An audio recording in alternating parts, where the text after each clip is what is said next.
प्रिय दर्शकों, एक बार फिर डी के मोटिवेशन यूट्यूब चैनल में आप सभी का स्वागत है। नीलकंठ पक्षी ने बताया कि चाहे कितनी ही पतिव्रता नारी हो, ये 3 बातें कभी उसे मत बताना, नहीं तो मुंह दिखाने के लायक नहीं रहोगे। आज का प्रसंग बड़ा ही ज्ञानवर्धक और बड़ा ही मोटिवेशनल है।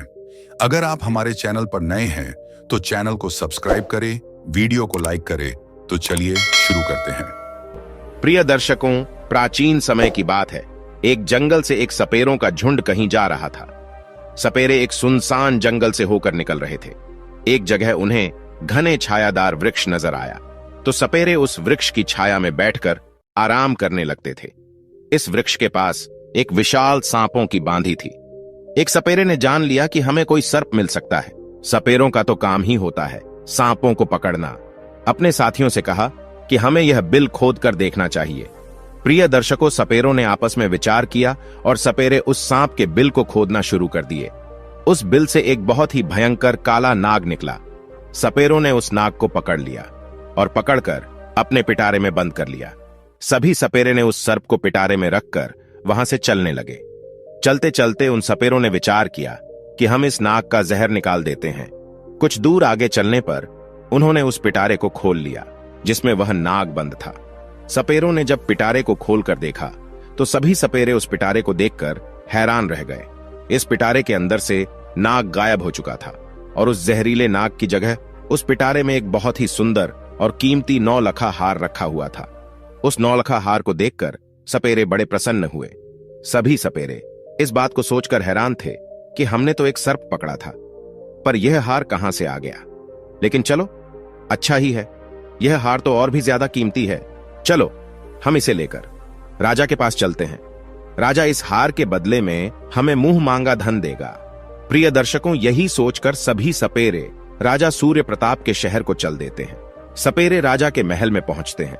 इधर राजा का दरबार लगा हुआ था। दरबार में राजा और राजा के सभी मंत्री बैठे हुए थे। अचानक से दरबार में सपेरों का एक झुंड प्रवेश करता है। सभी सपेरों ने राजा को प्रणाम किया। राजा ने जब सपेरों को दरबार में देखा तो उन्हें बैठने के लिए कहा और उनसे आने का कारण पूछा। तो सपेरे कहने लगे, महाराज, हम तो ठहरे सपेरे, भला हमारा आपके पास आने का क्या कारण हो सकता है, परंतु हमारे पास एक बड़ा ही कीमती हार है जो आपकी महारानी के गले की शोभा बढ़ा सकता है। सपेरों ने कहा, महाराज, ऐसा हार आपने पहले कभी नहीं देखा होगा। राजा सूर्य प्रताप बोले, दिखाओ कैसा हार है। तो सपेरों ने उस पिटारे को खोलकर दिखाया जिसमें वे हार रखा हुआ था। अब तो उस विचित्र हार को देखकर राजा सहित राजा का पूरा दरबार अचंभित रह गया कि वास्तव में उन्होंने ऐसा हार पहले कभी नहीं देखा। हार को देखकर राजा सपेरों से कहने लगे कि तुम यह विचित्र हार कहां से लाए हो। सपेरे कहने लगे, महाराज, हमें यह मार्ग में मिला था। हमने सोचा कि क्यों ना इस हार को राजा को भेंट कर दिया जाए।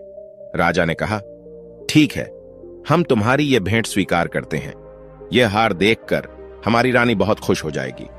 इधर राजा ने अपने मंत्री को आदेश दिया कि सपेरों पर उचित इनाम देकर और सम्मान पूर्वक इन सपेरों को दरबार से विदा किया जाए। सपेरे खूब सारा धन लेकर दरबार से विदा हो जाते हैं और राजा ने वह हार टोकरी सहित अपने पास रख ली। पूरे दिन राजा राज दरबार में बैठे रहे, अपना राजकाज करते रहे। धीरे धीरे जब शाम होती है तो दरबार को समाप्त करके राजा वो हार वाली टोकरी अपने साथ लेकर महलों को जाता। राजा अपने महल में पहुंचते हैं और महारानी से कहते हैं कि देखो, आज तो मैं तुम्हारे लिए बहुत ही सुंदर उपहार लेकर आया हूं, जिसे तुम देखोगी तो बहुत खुश हो जाओगी। रानी कहने लगी, महाराज, ऐसा क्या लाए हो तुम मेरे लिए। इतना कहकर राजा ने वह टोकरी रानी की ओर खिसका दी और कहा कि नहीं मानती हो तो स्वयं देख लो। प्रिय दर्शकों, रानी ने जैसे उस पिटारे को खोलकर देखा तो उसमें एक बहुत सुंदर तेजस्वी छोटा सा बालक लेटा हुआ है। उस बालक के चेहरे पर अलौकिक दिव्य तेज चमक रहा था। बालक इतना सुंदर था कि रानी उस बालक को देखती रह गई और कहने लगी कि महाराज, इसमें तो बड़ा ही सुंदर बालक लेटा हुआ है। रानी ने जब कहा कि बालक लेटा है तो राजा कहने लगे, नहीं रानी, बालक नहीं, इसमें तो 9 लखा हार था, यह बालक कैसे बन गया। राजा को जब रानी की बात पर भरोसा नहीं हुआ तो राजा ने वह टोकरी लेकर स्वयं देखा तो वास्तव में राजा के आश्चर्य का ठिकाना नहीं रहा। बालक को देखकर राजा और भी ज्यादा प्रसन्न हो जाता था, क्योंकि प्रिय दर्शकों, राजा को पहले से कोई संतान नहीं थी।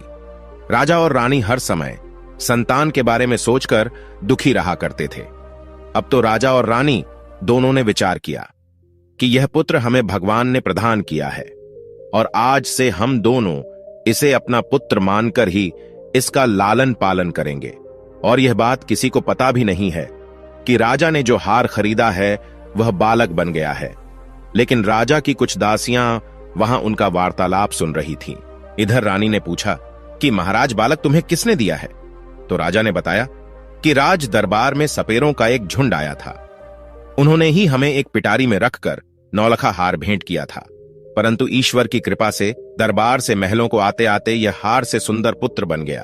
अब आज से यह बालक हमारा पुत्र है और आगे चलकर यही हमारी राजगद्दी का मालिक होगा।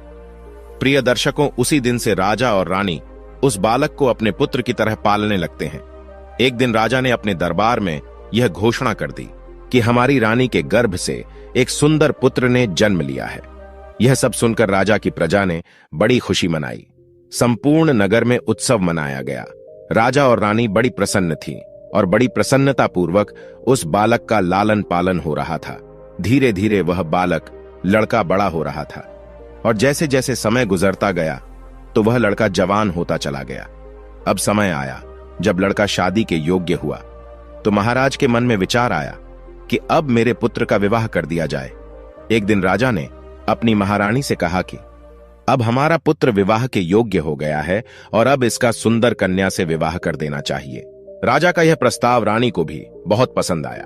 रानी बोली, महाराज, आज शुभ काम में देरी कैसी? जितनी जल्दी हो सके आप मेरे पुत्र का विवाह कर दीजिए। प्रिय दर्शकों, राजा सूर्य प्रताप के राज्य से लगा हुआ एक दूसरा राज्य था। उस राज्य के राजा का नाम था विश्व नरेश। उस राजा की एक बड़ी सुंदर कन्या थी, उसका नाम था इंदुमती। जब उस राजा की कन्या इंदुमती को राजा ने उस लड़की को समस्त विद्याओं का ज्ञान करवाया, इसलिए वह कन्या 16 विद्याओं में निपुण थी। राजा विचार करने लगे कि मुझे अपनी पुत्री का विवाह कर देना चाहिए। राजा ने दरबार में पुरोहित को बुलवाया और टीका की सामग्री देकर पुरोहित को अपनी पुत्री इंदुमती के लिए योग्य वर ढूंढने के लिए भेज दिया। राजा ने पुरोहित से कहा कि जाओ और हमारी पुत्री के योग्य किसी राजकुमार को टीका करके आना।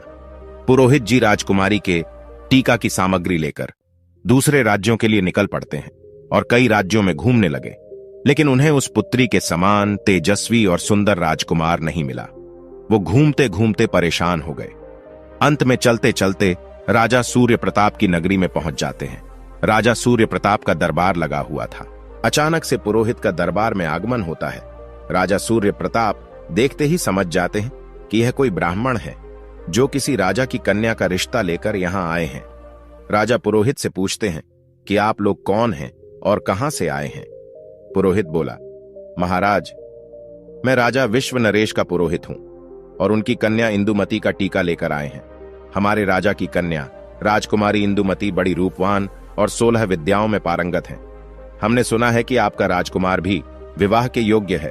तब राजा सूर्य प्रताप कहते हैं कि हमारा एक पुत्र है और हमारा पुत्र बहुत ही सुंदर और योग्य है।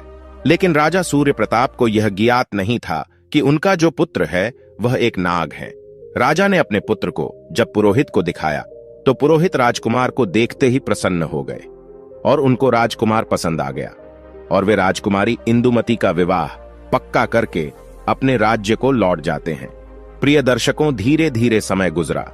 कुछ दिनों के बाद जब विवाह का उचित समय आया तो राजा सूर्य प्रताप अपने पुत्र को सजाकर दुल्हा बनाकर राजा विश्व नरेश के यहां बारात लेकर पहुंचते हैं।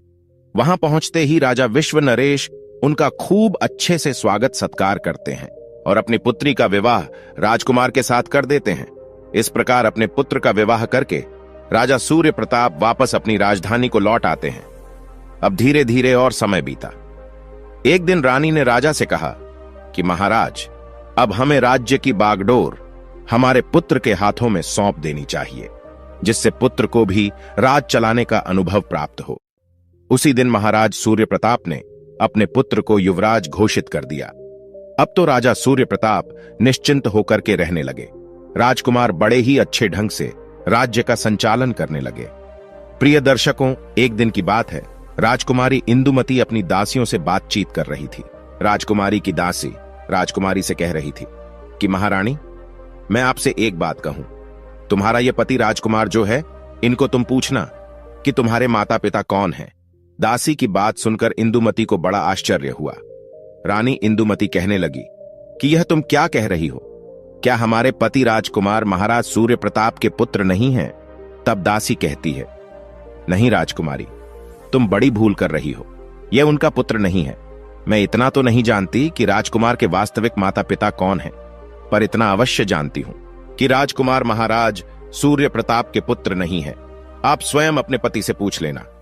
अब तो राजकुमारी इंदुमती के मन में भी अपने पति को लेकर शंका उत्पन्न होने लगी। राजकुमारी मन में सोचने लगी कि शाम को जब राजकुमार महल में आएंगे तो मैं उनसे यह बात अवश्य पूछूंगी। राजकुमार जब शाम को महल में आते हैं तो राजकुमार की पत्नी इंदुमती राजकुमार से कहती है कि महाराज, मैं आपसे एक प्रश्न पूछना चाहती हूं। कि राजकुमार कहते हैं, पूछो रानी, क्या पूछना चाहती हो? राजकुमारी बोलती है कि मुझे यह बताई कि तुम्हारे माता पिता कौन हैं और तुम किस वंश के हो।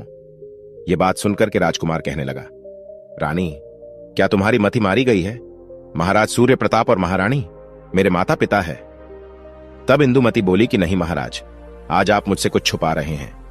कृपया सच बताइए, तुम्हें मां गंगा की कसम, तुम मुझे यह भेद जरूर बताओ। अब तो यह बात सुनकर के राजकुमार बड़े धर्म संकट में फंस जाते हैं। राजकुमार सोचने लगे, तो आज किसी न किसी ने इसके मन में यह प्रश्न पैदा कर दिया है, इसको जरूर किसी ने बहकाया है और यह पूछे बिना मानेगी नहीं। प्रिय दर्शकों, राजकुमार ने अपनी पत्नी को बहुत समझाया, देवी मैं महाराज का पुत्र हूं, तो तुम क्यों व्यर्थ में मेरा दिमाग खराब कर रही हो? अब तो राजकुमारी हट करने लग गई कि अब तुम्हें मुझे बताना ही पड़ेगा कि तुम किस वंश के हो, तुम्हारे माता पिता कौन हैं।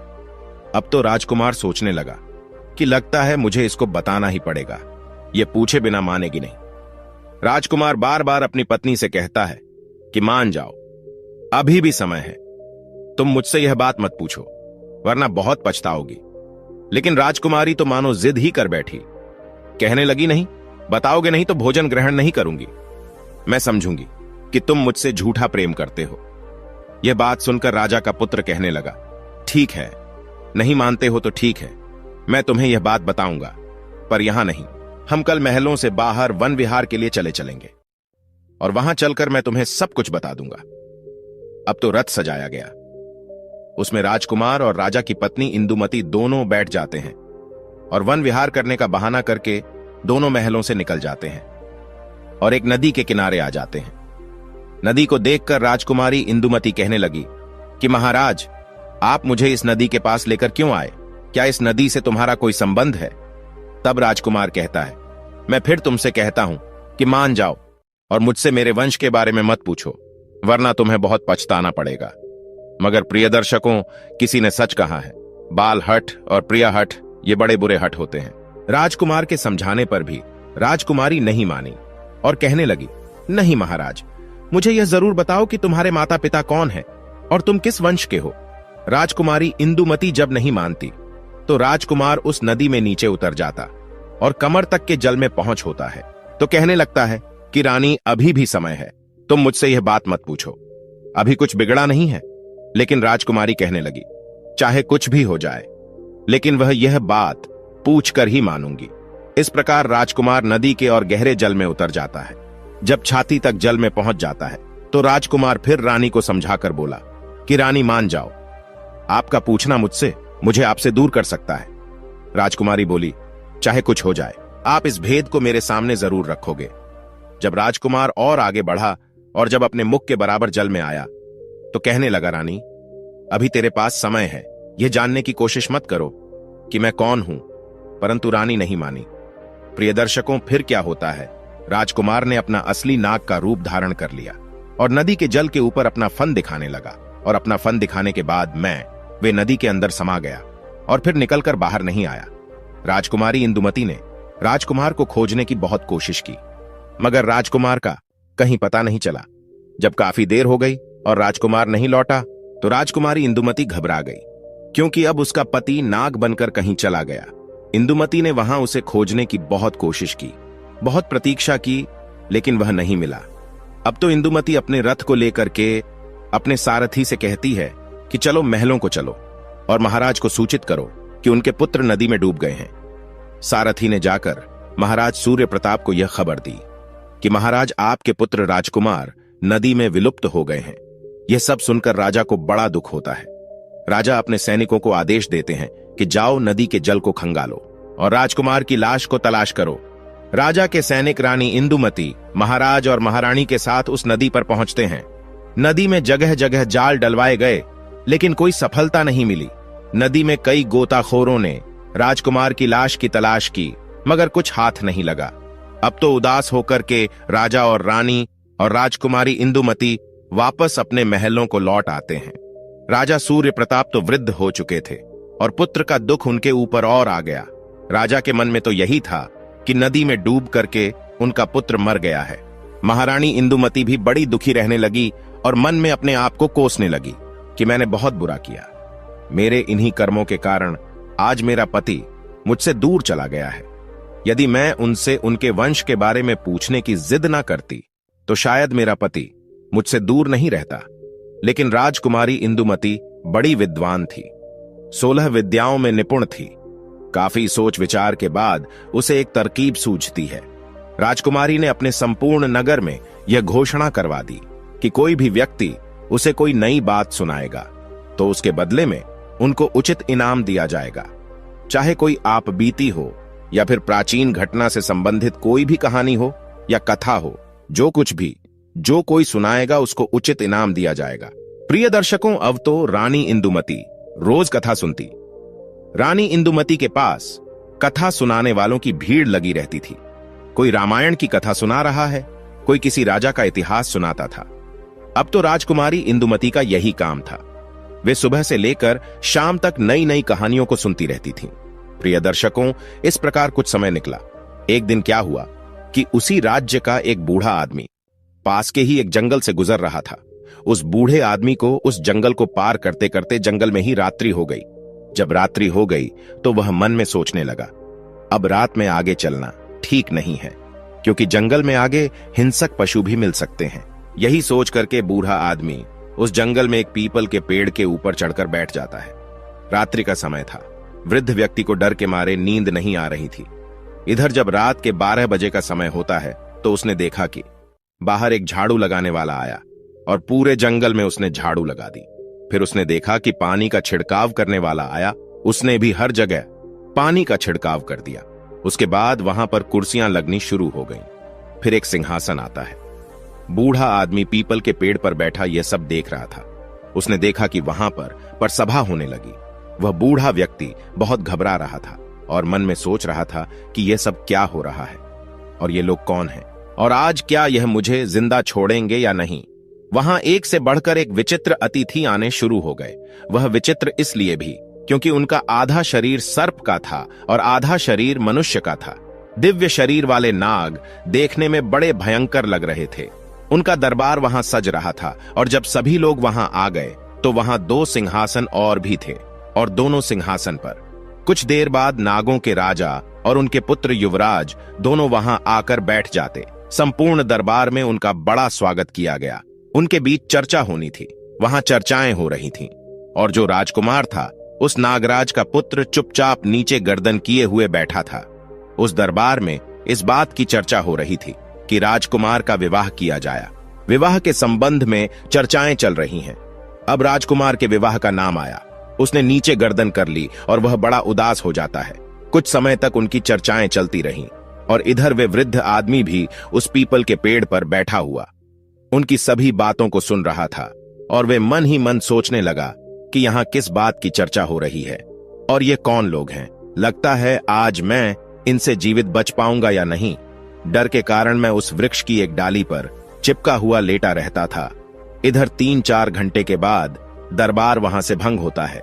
सभी अतिथि वहां से जा चुके थे, परंतु वह नागराज और उसका पुत्र वहां से चलकर उस पीपल के वृक्ष की तरफ आते हैं। उस पीपल के पेड़ पर बैठा हुआ वह बूढ़ा आदमी सोचने लगा, मेरी तरफ आ रहे हैं और लगता है अब ये मुझे जिंदा नहीं छोड़ेंगे, क्योंकि इन्हें पता चल गया है कि मैं इस वृक्ष पर बैठा हूं।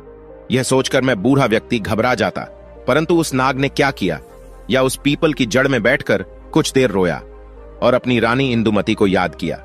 ये सभी बातें वे बूढ़ा आदमी सुन रहा था कि यह तो बड़ा ही चमत्कार है और यह मैं क्या देख रहा हूं। और कुछ देर रोने के बाद हाय इंदुमती, हाय इंदुमती ऐसा कहने के बाद वह नाग भी वहां से चला जा रहा था। धीरे धीरे सवेरे होने लगता है। प्रातःकाल जब हुआ तो वह बूढ़ा आदमी उस वृक्ष के नीचे उतरता है और नीचे उतरने के बाद वापस अपने नगर को लौट आता है और मन में सोचने लगा कि वैसे भी मैं बहुत गरीब आदमी हूं और रानी इंदुमती भी नई कहानी सुनती रहती हैं, तो क्यों ना चल करके इस बात को महारानी इंदुमती को सुनाया जाए। इसके बदले में महारानी मुझे बहुत सारा धन देगी और मैं पैसे वाला हो जाऊंगा। ऐसा विचार करके वे बूढ़ा आदमी उसी जगह आ जाता है जहां रानी इंदुमती का मंडप लगा हुआ था, जहां रानी इंदुमती रोज कथा सुना करती। वहां एक से बढ़कर एक बड़े विद्वान रानी को कहानी सुना रहे थे। कुछ घंटे इंतजार करने के बाद उस बूढ़े आदमी का कहानी सुनाने का नंबर आता है। वह महारानी इंदुमती से कहने लगा कि महारानी, आज मैंने बड़ा विचित्र दृश्य देखा। आज मैं तुमको आंखों देखी घटना सुना रहा हूं। आज रात में जब मैं जंगल से गुजर रहा था तो रात होने की वजह से मैं उस जंगल में फंस गया। रात होने की वजह से मैंने वहीं रुकना उचित समझा और मैं उसी जंगल में एक पेड़ पर चढ़कर बैठ गया। मैं सुबह होने का इंतजार करने लगा। मैंने वहां देखा कि वहां एक नागराज का दरबार लगा था। उन सबका आधा शरीर मनुष्य का था और आधा शरीर नाग का। ऐसे विचित्र प्राणी उस दरबार में आए थे कि मैं उन्हें देखता ही रह गया। कुछ देर देखने के बाद मैंने विचार किया कि यह लोग मुझे मारेंगे तो नहीं, परंतु मैं उस पीपल के वृक्ष पर चिपका हुआ उनकी बातें सुनता रहा। जब दरबार समाप्त हुआ तो वहां से नागों के राजा का पुत्र एक दिव्य रथ में बैठकर जिस पीपल के वृक्ष पर मैं बैठा था उसी वृक्ष की ओर आया। वह उस रथ से उतरा और पीपल के वृक्ष के नीचे बैठकर कुछ देर हाय इंदुमती, हाय इंदुमती कहकर रोता रहा। उसके बाद वह वहीं से अदृश्य हो गया। अब यह बात जब राजकुमारी इंदुमती ने सुनी तो उस बूढ़े आदमी से कहने लगी कि बाबा, मैं तुम्हें इतना धन दूंगी कि तुम्हारी कई पीढ़ियां बेटें खा सकती हैं, परंतु तुम मुझे उस स्थान पर लेकर चलो जहां तुमने उस राजकुमार को रोते हुए देखा। यह सब सुनकर बूढ़ा आदमी घबरा जाता है और कहता है, राजकुमारी, अब मैं वहां नहीं जाऊंगा। वहां जाने से मुझे बहुत डर लग रहा है। तब राजकुमारी कहती है कि नहीं बाबा, तुम चिंता मत करो, तुम्हें मेरे साथ वहां चलना ही पड़ेगा। इतना कहकर रानी इंदुमती ने एक सोने की मोहरों से भरी हुई थैली उस बूढ़े आदमी को दे दी और कहा कि मैं तुम्हें और भी सोने की मोहरें दूंगी, तुम मुझे उस स्थान पर पहुंचा दो। बूढ़ा आदमी रानी द्वारा दी गई सोने की मोहरों को देखकर खुश हो जाता है और वह राजकुमारी इंदुमती को लेकर उस जंगल की तरफ चल देता है। उसी स्थान पर जाकर बूढ़े आदमी ने बताया कि राजकुमारी, मैंने इसी पीपल के वृक्ष के ऊपर बैठ करके सब कुछ देखा। राजकुमारी बोली, तो बाबा, मैं भी आज उन्हें अपनी आंखों से देखना चाहती हूं। इस प्रकार मैं बूढ़ा आदमी और रानी इंदुमती उस वृक्ष के ऊपर चढ़कर बैठ जाते हैं और वो इंतजार करते हैं उस दरबार का। प्रिय दर्शकों, इंतजार करते करते पूरी रात निकल जाती है, लेकिन वहां पर कोई नहीं आता है। उस दिन न तो कोई दरबार सजता है और ना कोई नाग आता है। अब तो इंदुमती उस वृद्ध व्यक्ति पर क्रोधित हो जाती है और कहती है, बाबा, तुमने झूठ बोला है और इसके लिए मैं तुम्हें कड़ी से कड़ी सजा दे सकती हूं। वे बूढ़ा आदमी कहने लगा, नहीं महारानी, मैंने कोई झूठ नहीं बोला था। मैंने जो अपनी आंखों से देखा था वही बताया था। रानी बोली, तो फिर आज क्या हुआ? बूढ़े व्यक्ति ने कहा, यह मैं भी नहीं जानता कि वह लोग आज क्यों नहीं आए। प्रिय दर्शकों, रानी बेहद ही निराश होकर अपने महल को लौट आती है। इधर बूढ़ा आदमी मन ही मन परेशान रहने लगता है कि मैं रानी के सामने झूठा पड़ गया। वह बूढ़ा आदमी सोचने लगता है कि उस दिन कौन सी स्थिति थी जिस दिन उस जंगल में दरबार लगा था। उसने यह बात ज्योतिषियों से पूछी। ज्योतिषियों ने बताया कि उस दिन पूर्णिमा की तिथि थी। चंद्रमा पूर्ण तरह से उदय हुआ था और ऐसे अवसर पर देवताओं की सभाएं कुछ क्षेत्रों में हुआ करती हैं। हो सकता है तुमने उस सभा को देख लिया होगा। अब तो वह बूढ़ा आदमी सोचने लगा कि अगली पूर्णिमा आएगी तो मैं रानी को लेकर वहां जाऊंगा। महारानी ने भी उस बूढ़े आदमी से कह दिया था कि यदि तुम मुझे वह दृश्य दिखा दोगे तो मैं तुम्हें बहुत बड़ा इनाम दूंगी। इधर धीरे धीरे समय बीता और जब अगली पूर्णिमा की तिथि आई तो वे बूढ़ा आदमी महल में पहुंचता है और महारानी से कहता है कि महारानी, आज आप मेरे साथ उस जंगल में चलो, आज मैं आपको वह दृश्य दिखाऊंगा। प्रिय दर्शकों, महारानी इंदुमती और बूढ़ा आदमी दोनों जंगल की ओर चल देते हैं। वहां पहुंचकर रानी इंदुमती और वह बूढ़ा आदमी उस पीपल की जड़ में छुपकर बैठ जाते थे। जब रात्रि के 12 बजने का समय नजदीक आता है तो वहां एक झाड़ू लगाने वाला आता था। उसने झाड़ू लगाया। पानी का छिड़काव करने वाला आया, उसने पानी का छिड़काव किया। फिर थोड़ी देर बाद दरबार सजने लगता है। धीरे धीरे वहां नाग लोग आने लगते हैं। उन नागों का आधा शरीर मनुष्य का था, आधा शरीर नाग का था। बूढ़े आदमी ने इशारे से कहा कि महारानी, अब आप ध्यान से देख लो, यही मैंने उस दिन देखा था। प्रिय दर्शकों, रानी इंदुमती उस दृश्य को बड़े गौर से देख रही थी और कुछ समय बाद रानी का पति नाग आता है, जो उस नागराज का पुत्र था। उसका आधा शरीर नाग का था और आधा शरीर मनुष्य का था। महारानी ने उसे देखा तो पहचान गई और कहने लगी, यही मेरा पति है। महारानी सोचने लगी, अब इसको मैं कैसे ले सकती हूं, यह मुझे कैसे प्राप्त हो सकता है। महारानी हिम्मत करके धीरे धीरे उस वृक्ष की कोटर से बाहर निकलने लगी। उधर वह बूढ़ा आदमी डर रहा था और बूढ़े आदमी ने राजकुमारी से कहा था कि राजकुमारी, आप थोड़ी देर प्रतिज्ञा कीजिए। 3-4 घंटे तक वे सभा चलती रही। जब सभा समाप्ति का समय हुआ तो सभी लोग वहां से चले गए। राजकुमार भी उस पीपल के पेड़ के पास आकर बैठकर रोने लगा। उसे देखकर रानी इंदुमती डर गई, क्योंकि उसका आधा शरीर नाग का था, आधा मनुष्य का। चेहरा तो उसका राजकुमार का ही था। अपने पति को रोता देखकर राजकुमारी से रुका नहीं गया और राजकुमारी इंदुमती निकलकर उसके पास आ जाती है और उसका हाथ पकड़ लेती है। अचानक से महारानी इंदुमती को सामने खड़ा देखा तो राजकुमार एकदम से घबरा जाता है और कहने लगा, रानी तुम? रानी कहने लगी कि मैंने तुम्हें खोजने के लिए क्या क्या नहीं किया, परंतु अब मैं तुम्हें कहीं भी जाने नहीं दूंगी। यह सुनकर राजकुमार कहने लगा, नहीं रानी, अब तो बहुत समय हो चुका है, अब तुम मुझे प्राप्त नहीं कर सकती। यहां जो सभा होती रहती है वह मेरे विवाह को लेकर ही होती है। मेरे पिता इस सभा में मेरे विवाह का प्रस्ताव रख चुके हैं और जब तीसरी सभा होगी तो उस सभा में मेरा विवाह तय हो जाएगा। और जब मेरा विवाह तय हो जाएगा तो बताओ, मैं तुम्हारे साथ कैसे रह पाऊंगा? मुझे तो अपनी पत्नी के साथ रहना पड़ेगा। तुमने तो मुझे त्याग दिया है। मैंने उस दिन तुम्हें बार बार समझाया था कि मुझसे मेरा वंश मत पूछो। वंश? राजकुमारी की बात सुनकर रानी इंदुमती रोने लगती है और बार बार अपने किए की क्षमा राजकुमार से मांगती है। राजकुमार कहता है, राजकुमारी, रोने का समय नहीं है। मैं तुम्हें एक उपाय बताता हूं। यदि तुमने वो उपाय कर लिया तो शायद मैं तुम्हें प्राप्त हो जाऊंगा। रानी इंदुमती बोली कि तुम मुझे जो उपाय बताओगे मैं वही उपाय करूंगी, लेकिन तुम्हें मेरे साथ रहना होगा। राजकुमार बोला, रानी, अब मेरे जाने का समय हो गया है। मुझे मेरे पिता के दरबार में पहुंचना है, परंतु अगली पूर्णिमा के दिन तुम्हें इसी प्रकार यहां आकर के बैठना होगा। और जब यहां सभा लगने लगे तो ध्यान रखना, तुम चुपचाप महाराज का जो सिंहासन है उसके नीचे जाकर छुप जाना। और जब मेरे विवाह की बात चले तो तुम उस सिंहासन के नीचे से निकलकर महाराज के सामने जाकर खड़ी हो जाना और फिर तुम मुझे महाराज से मांग लेना। अगर महाराज ने कह दिया तो मैं तुम्हें प्राप्त हो जाऊंगा। इतना कहकर वे नाग वहां से अदृश्य हो जाता है। इधर महारानी इंदुमती और बूढ़ा आदमी भी अपने नगर को लौट आते हैं। रानी दुखी रहने लगी कि पता नहीं मैं राजकुमार को प्राप्त कर पाऊंगी या नहीं। इधर राजा सूर्य प्रताप भी अपने पुत्र शोक में दिन रात दुखी रहते थे। धीरे धीरे समय निकला। इधर महारानी सोच रही थी कि अब चाहे कुछ भी हो जाए, अगली पूर्णिमा के दिन अपने पति को पाकर ही रहूंगी। यह सोचकर रानी ने अब कथाओं को सुनना भी बंद कर दिया। धीरे धीरे समय बीता। जब तीसरी पूर्णिमा नजदीक आई तो रानी मन में विचार कर रही थी कि चाहे कुछ भी हो जाए मैं अपने पति को लेकर ही लौटूंगी। और पूर्णिमा वाले दिन उस बूढ़े आदमी को लेकर उस पीपल के पेड़ के पास पहुंच जाती है। अब तो दोनों पीपल की जड़ में छुपकर बैठ जाते हैं और सभा लगने का इंतजार करने लगते हैं। इधर रात्रि के 12 बजते ही दरबार लगने की तैयारी शुरू होती है। कुर्सियां लगती हैं और राजा का सिंहासन आता है। इधर रानी उस पीपल की कोटर से निकलकर उस सिंहासन के पीछे छुप जाती है। बड़े यानी विशाल शरीर वाले नाग वहां आकर के बैठने लगते हैं।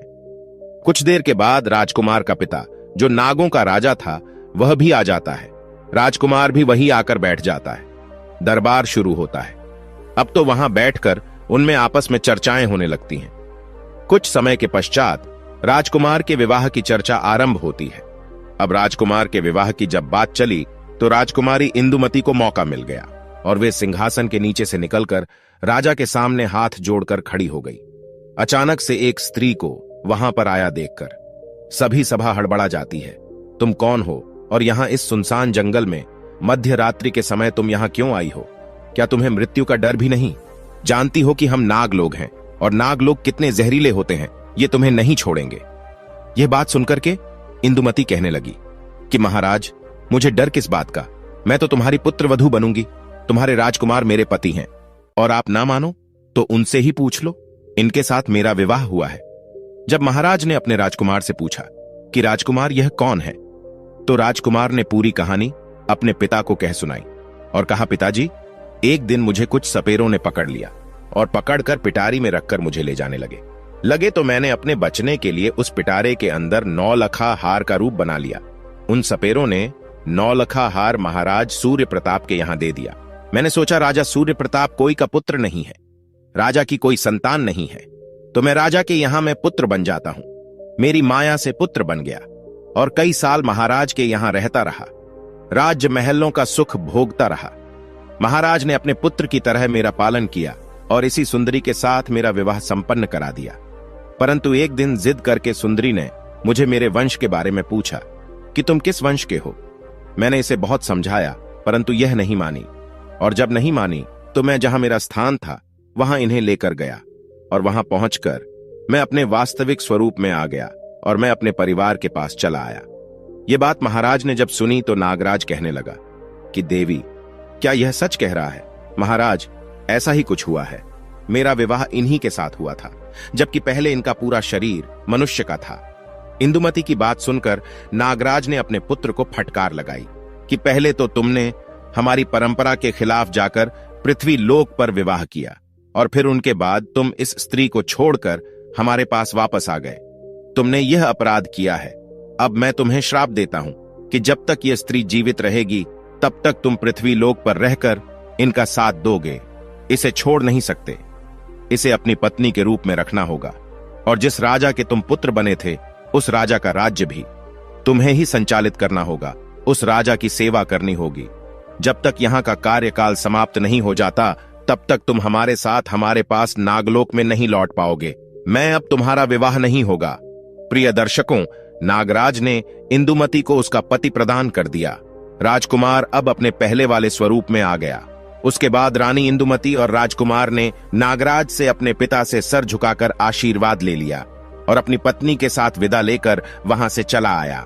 राजकुमार अपनी नगरी में आए तो वहां पहुंचकर उन्होंने देखा कि पुत्र शोक में व्याकुल होकर महाराज की स्थिति बहुत ही ज्यादा खराब थी। महाराज के पास जब उसका पुत्र पहुंचा तो महाराज ने देखा तो वह बड़े प्रसन्न हुए। उन्हें ऐसा लगा जैसे समस्त बीमारियों से अभी अभी छूटे हों। पूरे महल में खुशियां मनाई गईं। राजा साहब ने पूरे नगर में यह खबर भिजवा दी थी कि हमारा राजकुमार वापस लौट आया है। यह सुनकर संपूर्ण नगर में प्रसन्नता से उत्सव मनाया गया और राजा सूर्य प्रताप और उनकी महारानी रानी अपने पुत्र को पाकर बहुत खुश हुए। प्रिय दर्शकों, इस प्रकार से रानी जल्दी ही अपने खोए हुए पति को पा लेती हैं और बड़े प्रेम के साथ अपने पति के साथ ही रहती है। प्रिय दर्शकों, नीलकंठ कहता है कि चाहे कितनी ही पतिव्रता स्त्री हो, अगर उसके जिद हट से आपके प्राण जाते हैं तो वो हट उसका कभी पूरा नहीं करना चाहिए। चाहे जिस बात को बताने से स्वयं पर या पारिवारिक जनों पर संकट आता हो, वह बात उसे नहीं बतानी चाहिए। चाहे जिस बात के कहने से स्त्री का, पिता का, माता का अपमान होता हो, आपकी मान प्रतिष्ठा धूमिल होती है, उस बात को कभी ना कहे। प्रिय दर्शकों, हमारी आज की कहानी, आज का वीडियो यहां समाप्त होता है। प्रिय दर्शकों, हम आशा करते हैं आपको यह कहानी बेहद पसंद आई होगी और आप इस कहानी से बहुत ही प्रेरणा लेंगे। तो मिलते हैं आपसे अगली वीडियो में। तब तक के लिए अपना ख्याल रखिए और खुश रहिए। धन्यवाद।